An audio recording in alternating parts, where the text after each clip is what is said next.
আমি আমার মাথাটা তোমার চরণে আজ ছোঁয়াতে পারলাম না, কর্মফল আমার বাধা হয়ে দাঁড়ালো।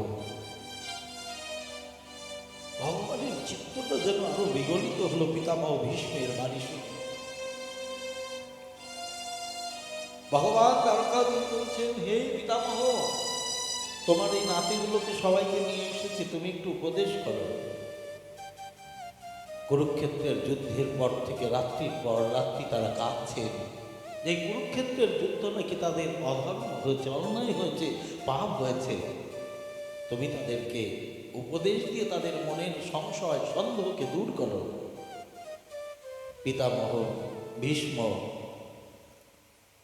পঞ্চ পাণ্ডবকে তাকিয়ে তিনি বেদ বেদান্তের উপদেশ দিয়ে ক্ষত্রিয়দের ধর্ম দিয়ে যুদ্ধ করা তার নির্ণয় করে দিলেন। রাজধর্মের উপদেশ দিয়ে তাদের মনের যে দুঃখ ছিল, সন্দেহ ছিল, সংশয় ছিল, তা ছেদন করে দিলেন। ভাগবত পুরাণ উপনিষদের সমস্ত বাণীর দ্বারাই ধীরে ধীরে পঞ্চ পাণ্ডবের অন্তরে যে ব্যথা ছিল তা দূর হয়ে গেল। তারা গৃহস্থ ধর্মের উপদেশ শুনলেন, রাজধর্মের উপদেশ দিলেন, স্ত্রী ধর্মের উপদেশ দিলেন। একে একে পঞ্চ পাণ্ডবের অন্তরে যে ব্যথা ছিল তা দূর হয়ে গেল। ভগবান অনাদিরাদি গোবিন্দ আজ পিতামহের দিকে তাকিয়ে বলছেন, হে পিতামহ, এই অন্তিম সময় কি আর তোমার কোনো শেষ ইচ্ছা আছে? পিতামহ করজোড় করে বলছেন, হে প্রভু, আমি তো তোমার প্রতীক্ষাতেই পড়ে রয়েছি। তুমি ভক্তবাৎসল্য ভগবান, আমার ডাকে তুমি আসবেই। তাই আমার অন্তিমে একটি মাত্র শেষ ইচ্ছা প্রভু, যদি তোমার কৃপা হয়। পিতামহ দিকে তাকিয়ে ভগবান দ্বারকাধীশ বলছেন, হে পিতামহ, তুমি যা চাইবে আজ তাই দেবো, বলো তুমি কি চাও। পিতামহ ভীষ্ম বলছেন, এই কুরুক্ষেত্রের রণাঙ্গনে আজ তোমার সেই বিশ্বরূপকে আমি দর্শন করতে চাই না। দেবকীর গর্ভ থেকে তুমি শঙ্খ চক্র গদা পদ্মরূপী ধারণ সেই নারায়ণকে আমি দেখতে চাই না। আমি সেই দ্বারকাধীশ স্বরূপকেও দেখতে চাই না। তাহলে কি চাও তুমি? বললেন, আমার এই অন্তিম সময়ে প্রভু, তুমি যে 300 কোটি গোপীগণকে নিয়ে মধুর বৃন্দাবনে বংশীবটের তটে যে মধুর রাসলীলা করেছিলে, সেই গোপীনাথ, সেই গোপীনাথের প্রাণবল্লভ স্বরূপের আমি দর্শন চাই, আর কিচ্ছু চাই না। ভগবানের চিত্তটি বিগলিত হয়ে গেলেন পিতামহ ভীষ্মের এই অনুরাগ দিকে। সঙ্গে সঙ্গে ভগবান তার নিজ ইচ্ছায় সেই শ্রী বৃন্দাবনের তটে মধুর রাস লীলা হয়েছিল গোপীদেরকে নিয়ে, গোপীনাথ সেই মধুর বংশীধারী গোবিন্দ আমার আস্তিভঙ্গ বঙ্কিম হয়ে দাঁড়িয়েছেন। গোপীদেরকে নিয়ে যে মধুর রাস লীলার দ্বারাই গোপীদের মনের অভিলাষকে পূর্ণ করেছিলেন, পিতামহর অন্তরের বাসনাটা পূর্ণ করছেন। বলো শ্রী রাজবিহারী ভগবান কি, বলো রাশেশ্বর গোপীনাথ কি, বলো রাধারানীর প্রাণ কান্ত শ্রী প্রাণবল্লভ কি। प्रेम से गई वृंदावन बिहारी लाल की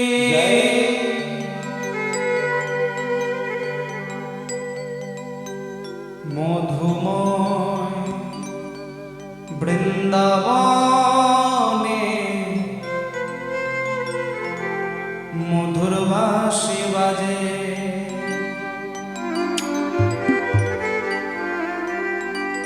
जे बांशी श्रवण करे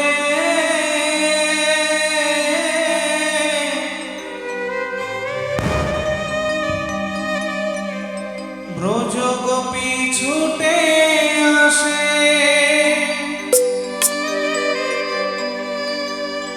রুনু ঝুনু রুনু ঝুনু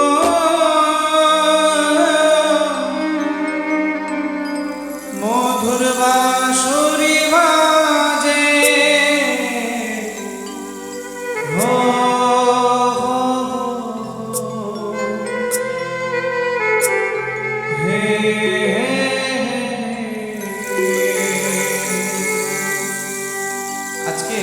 বৃন্দাবনের পাখিরাও এই নাম গাইছে, কি নাম? রাধে রাধে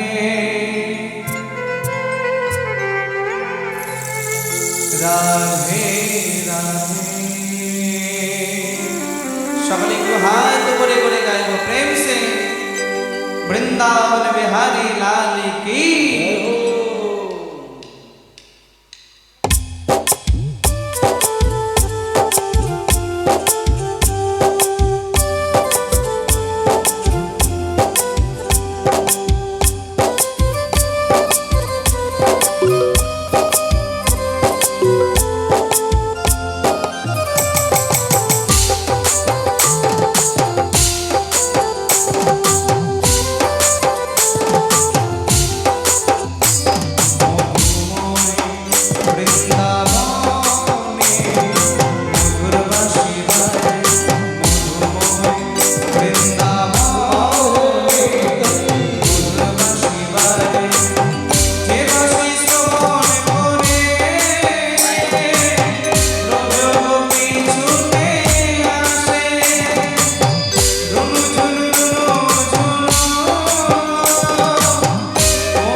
राधे राधे राधे राधे राधे राधे राधे राधे राधे राधे राधे राधे সকলে উলুধ্বনি।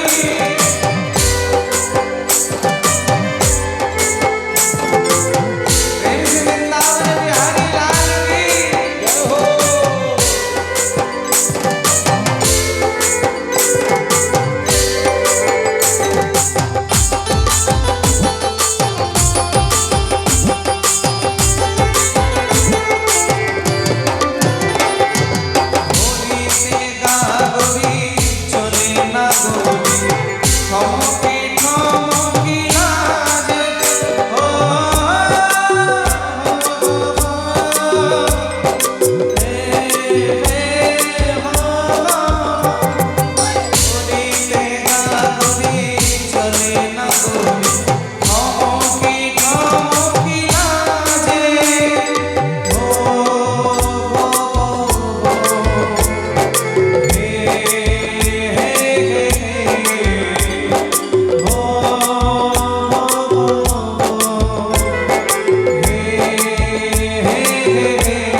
গুনগুন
शंकर भगवान की জয়। ভগবান পিতামহ ভীষ্মের সম্মুখে মধুর রাসলীলার সেই মধুর লীলাটি দর্শন করাতে লাগলেন। মকর সংক্রান্তি এসে উপস্থিত হল। এমন সময় পিতামহ ভীষ্ম সেই যুগলের মাধুর্য দর্শন করতে করতে তিনি নিজ প্রাণ ত্যাগ করলেন। তার হৃদয় থেকে জ্যোতির্কমল গিয়ে ভগবান শ্রীকৃষ্ণের চরণে লেগে গেল। পিতামহ মুক্তি প্রাপ্ত হয়ে গেলেন। পঞ্চপাণ্ডবের দুঃখ বিরহ কাতর হয়ে পিতামহ ভীষ্মের অন্তিম সৎকার আদি সমস্ত পূর্ণ করলেন। এমন সময় ভগবান দ্বারকাধীশী হস্তিনাপুরে আরও কিছুদিন অবস্থান করতে লাগলেন। অনেক বুঝিয়ে ভগবান এবার বললেন, ভাই আর তো তোমাদের দুঃখ নেই, সমস্ত দুঃখের অবসান হয়েছে। আমি বহুদিন থেকে দ্বারকা থেকে এসেছি, আমাকে দ্বারকায় যাবার জন্য অনুমতি দাও। কান্নার রোল পড়ে গেল হস্তিনাপুরে। অবশেষে ভগবানকে যাবার অনুমতি দিয়েছেন। অর্জুন রথে নিয়ে বসেছেন।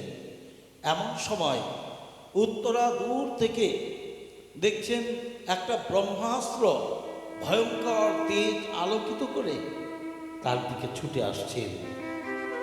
উত্তরা ছুটতে ছুটতে দৌড়তে দৌড়তে সে ওই রথ প্রবেশ দ্বারকাধীশের চরণ উপরে কাঁদতে লাগলেন, হে না, হে নমন, হে প্রাণবন্ধব, হে পঞ্চ পাণ্ডবীর প্রাণনিধি, আপনি আমাকে রক্ষা করুন প্রভু। ওই দেখুন যেভাবে ভয়ঙ্কর ব্রহ্মাস্ত্র আমার দিকে ছুটে আসছেন, এই ব্রহ্মাস্ত্রের দ্বারাই পাণ্ডব বংশের একমাত্র কুলতিলক আমার গর্ভে রয়েছেন,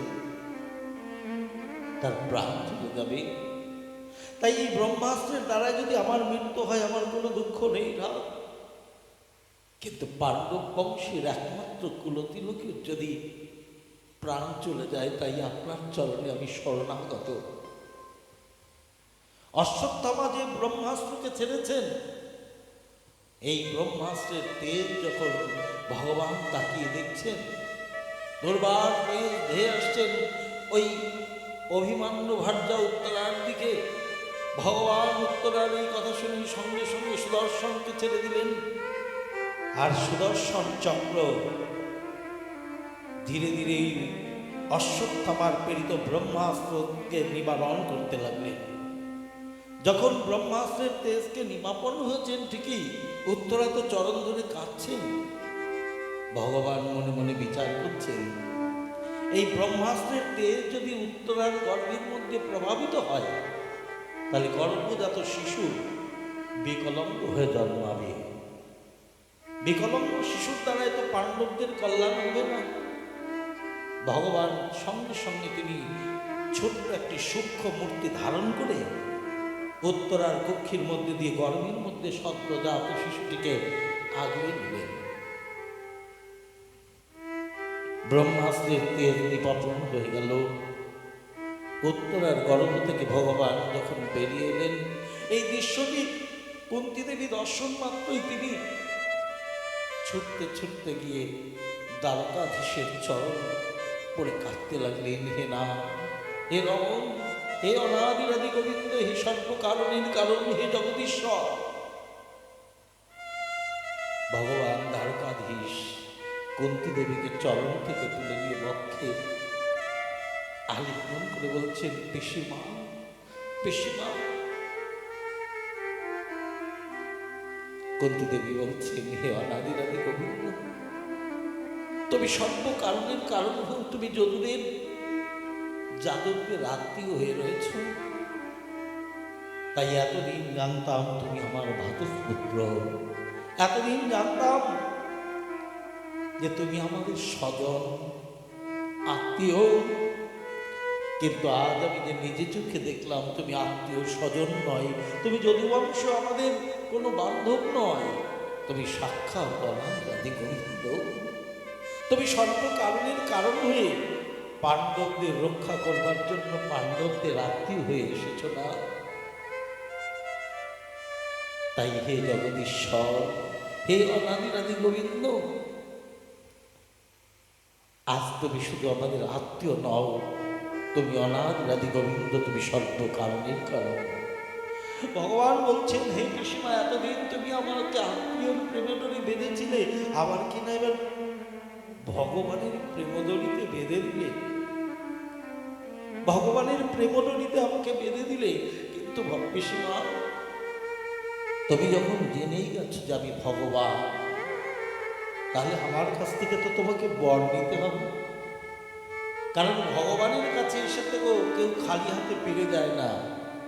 আজ তুমি আমার কাছে বর চাও, তুমি যা বর চাইবে আমি তাই দেবো। পিসিমা, তুমি বর চাও। কুন্তী দেবী কেঁদে কেঁদে বলছেন, হে দ্বারকাধীশ, হে অনাদিরাদি গোবিন্দ, তোমার কাছে আমি বর নিয়ে কি করবো বলো তো? ভগবান বলছেন, তা হবে না পিসিমা, এতদিন যখন জেনেছিলে যে আমি আত্মীয়, তাই কোনোদিন তো বর দিতে চাইনি। কিন্তু তুমি যখন জেনেইছ আমি ভগবান, বর তো আজ তোমাকে নিতেই হবে পিসিমা। তুমি যা চাইবে তাই দেব আমি। কুন্তী দেবী বলছেন, হে দ্বারকাধীশ, আমি যা চাইব তুমি তাই দেবে? হ্যাঁ পিসিমা, আজ তুমি যা চাইবে আমি তাই দেব, তুমি চাও। কুন্তী দেবী কাঁদতে কাঁদতে বলছেন, হে দ্বারকাধীশ, যদি বর দিতেই হয় তাহলে তুমি এই বর দাও, আমাদের জীবনে যেন বারংবার বারংবার দুঃখ নেমে আসে, দুঃখ নেমে আসে।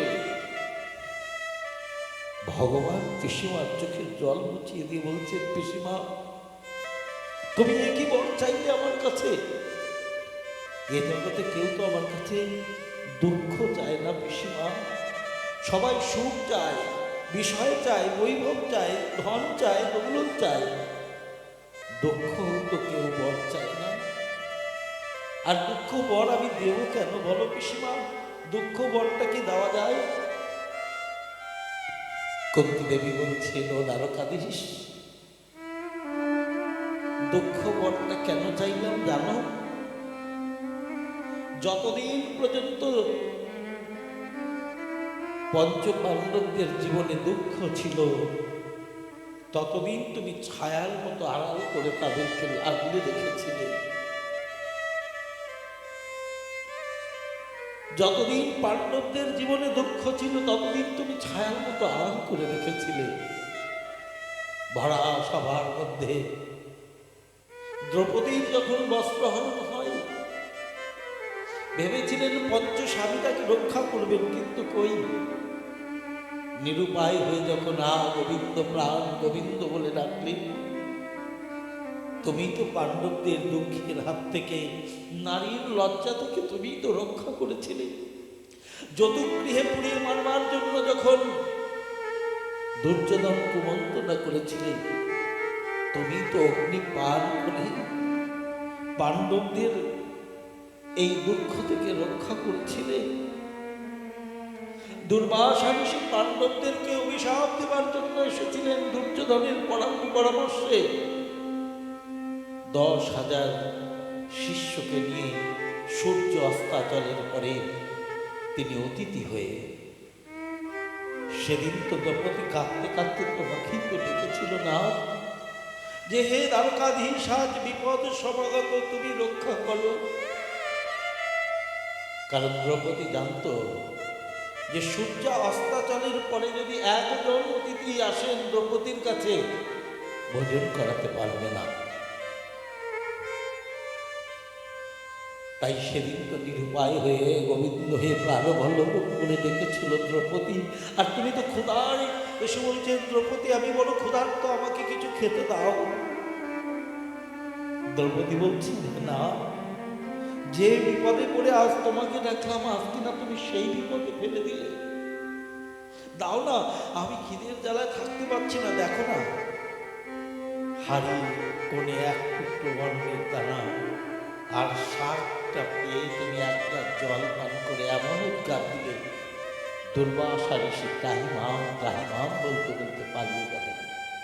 তাই পাণ্ডবদের জীবনে যতবার দুঃখ নেমে এসেছে না, প্রতিটি দুঃখেই তো তুমি তাদেরকে রক্ষা করেছ। আজ পাণ্ডবদের জীবনে সুখ এসেছে।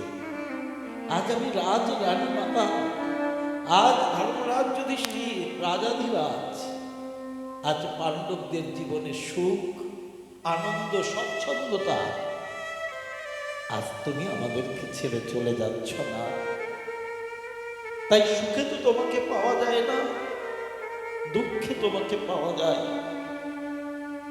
তাই সুখ চাই না, যদি দুঃখ থাকে তাহলে দুঃখ দাও আমাকে বল। ভগবান যেন ভক্তির প্রেমডোরে বন্ধন হয়ে গেল। কিছুদিন আরো হস্তিনাপুরে অবস্থান করতে লাগলেন। একদিন পঞ্চ পাণ্ডবকে বুঝিয়ে এবার দ্বারকায় যাবার জন্য অনুমতি চেয়ে নিলেন। অর্জুন রথে করে ভগবান দ্বারকাধীশে ফিরে এলেন। হস্তিনাপুরে কান্নার শব্দ, চারিদিকে হাহাকার, দ্বারকা শূন্য, হস্তিনাপুর শূন্য, দ্বারকাধীশ। দেখতে দেখতে অনেক দিন হয়ে গেল। দেখতে দেখতে যখন অনেক দিন হয়ে গেল, উত্তরা 10 মাস পূর্ণ হল। শুভ লগ্ন শুভক্ষণে মধ্যাহ্ন সময়কালে অভিমান্য ভার্যা উত্তরার গর্ভ থেকে একটি পুত্র ভূমিষ্ঠ হলেন। ধর্মরাজ যুধিষ্ঠির মহা আনন্দ। কেন? পাণ্ডব বংশের তো আর কেউ নেই, একমাত্র পুত্র ভূমিষ্ঠতে ধর্মরাজ যুধিষ্ঠির খুব আনন্দ করে ধুমধাম করে তার নাতির সেই মাঙ্গলিক ক্রিয়াকর্মাদি সুসম্পন্ন করলেন। বেদজ্ঞ পণ্ডিত ব্রাহ্মণদেরকে ডেকে নিয়ে এসে এই নামকরণের দায়িত্ব তাদের উপর অর্পণ করে দিলেন। বেদজ্ঞ পণ্ডিতগণ, ব্রাহ্মণগণ এই সদ্যজাত শিশুর নামকরণ করতে গিয়ে ধর্মরাজ যুধিষ্ঠিরকে বলছেন, মহারাজ, আপনি যখন নামকরণের দায়িত্ব আমাকে দিয়েছেন, আমরা তার নক্ষত্র কুষ্টি সমস্ত কিছু বিচার করে তার নামকরণ আমরা করতে গিয়ে তার নাম রাখলাম বিষ্ণুরাজ। ধর্মরাজ যুধিষ্ঠির বললেন, আমার এই নাতির নাম আপনারা বিষ্ণুরাজ কেন রাখলেন?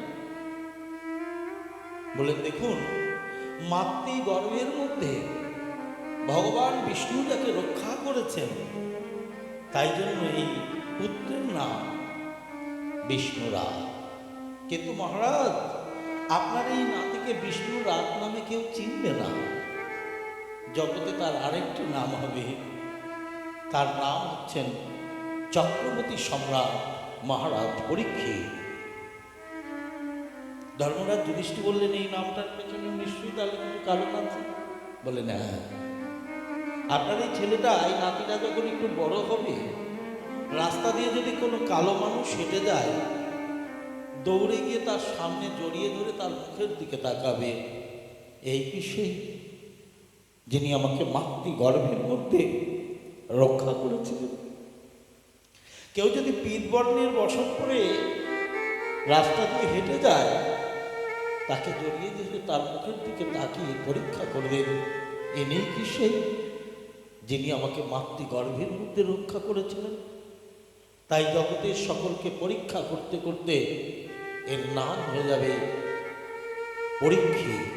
বলো পরীক্ষিত জি মহারাজ কি, বলো পরীক্ষিত জি মহারাজ কি। মহারাজ, আপনার এই নাতি বড় ধার্মিক হবে, বড় যশস্বী হবে, বড় বলবান হবে। একদিন জগতে তার যশ প্রতিষ্ঠা খ্যাতির জন্য তিনি চক্রবর্তী সম্রাট মহারাজ পরীক্ষিত নামে পরিচিত হবে। ধর্মরাজ যুধিষ্ঠির বড় আনন্দিত হলো। বংশের মধ্যে পাণ্ডব বংশের এমন একজন পুরোদিনের জন্মগ্রহণ করেছে যে পাণ্ডব বংশের মুখ উজ্জ্বল। এবার কুষ্টি গণনা করে ধর্মরাজ যুধিষ্ঠিরকে পণ্ডিতগণ বলছেন, মহারাজ, সব দিকেই এর সুলক্ষণ আছে ঠিকই, কিন্তু একটা বিলক্ষণ আছে তার জীবনে। কি? অল্প বয়সেই তার সর্পদংশনে মৃত্যু হয়ে যাবে। শুনেই পঞ্চপাণ্ডব স্তম্ভিত হয়ে গেলেন। ধর্মরাজ যুধিষ্ঠির বলছেন, তাহলে আমাদের বংশে তো কেউ এমন সর্পদংশনে মৃত্যু হয়নি, তাহলে এই অল্প বয়সে যদি তার সর্পদংশনে মৃত্যু হয় তার কি গতি হবে? বলেন, মহারাজ চিন্তা করবেন না, শিশুকালে মাতৃগর্ভে যে ভগবান যাকে রক্ষা করেছেন, অন্তিমকালে সেই ভগবানই তাকে রক্ষা করবেন। মহারাজ চিন্তা করবেন না। বেদজ্ঞ পণ্ডিত ব্রাহ্মণদের ধর্মরাজ যুধিষ্ঠির অনেক দান ধ্যান দিলেন, তারা মহা আনন্দ করে চলে গেলেন। মহারাজ পরীক্ষিত চন্দ্রকালার ন্যায় বড় হতে লাগলেন। ভগবান দ্বারকাধীশ অনেকদিন হলো দ্বারকায় ফিরে গেছেন, কোনো সংবাদ নেই।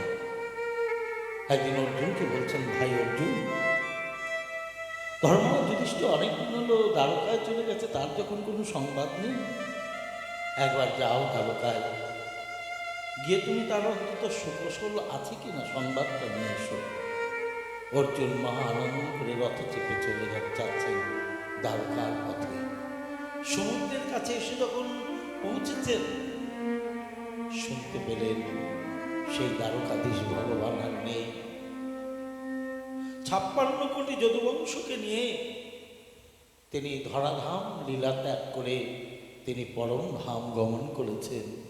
অর্জুন হা কৃষ্ণ, হা সখা, হা বন্ধু, হা প্রাণনাথ বলতে বলতে ওই সমুদ্রের তটে ধুলাই দূষিত দিবানিশি হা হা কৃষ্ণ, হা কৃষ্ণ বলে কাঁদতে কাঁদতে অধীর হয়ে পড়ে থাকেন। এদিকে ধর্মরাজ যুধিষ্ঠির মনে মনে বিচার করছেন, অর্জুনকে পাঠালাম দ্বারকায় দ্বারকাধীশের সংবাদ নিতে, কিন্তু সেও তো এখন ফিরে এলো না। না জানি দ্বারকাধীশ কেমন আছেন। এই চিন্তা ভাবনা করতে করতে কিছুদিন থেকে তিনি কিছু অমঙ্গলের ছায়া দেখতে পেলেন। প্রতীক্ষার দিকে তাকিয়ে রয়েছেন অর্জুন, নিশ্চয়ই কত সুসংবাদ নিয়ে আসবেন। আজ অর্জুন বেশ কিছুদিন পরে রথে করে যখন ফিরে আসছেন, ধর্মরাজ যুধিষ্ঠির দৌড়ে যাচ্ছেন, অর্জুন ভাই অর্জুন, বড় দ্বারকাধীশ কেমন আছে? অর্জুনের চোখে জল, দেহ মলিন, অঙ্গ কাঁপছে। ধর্মরাজ যুধিষ্ঠির দৌড়ে গিয়ে অর্জুনকে আলিঙ্গনে ধরে বলছেন, ভাই বলো বলো, সেই আমাদের প্রাণীর প্রিয় দ্বারকাধীশ কেমন আছে, স্বপ্ন তো? অর্জুন কাঁদতে কাঁদতে বলছেন, দাদা, যার বলে বলবান ছিলাম আমরা, যার কীর্তিতে কীর্তিমান, যার শক্তিতে শক্তিমান, সেই অনাদিরাদি গোবিন্দ যিনি সর্ব কারণের কারণ, আজ সে পাণ্ডবদেরকে ছেড়ে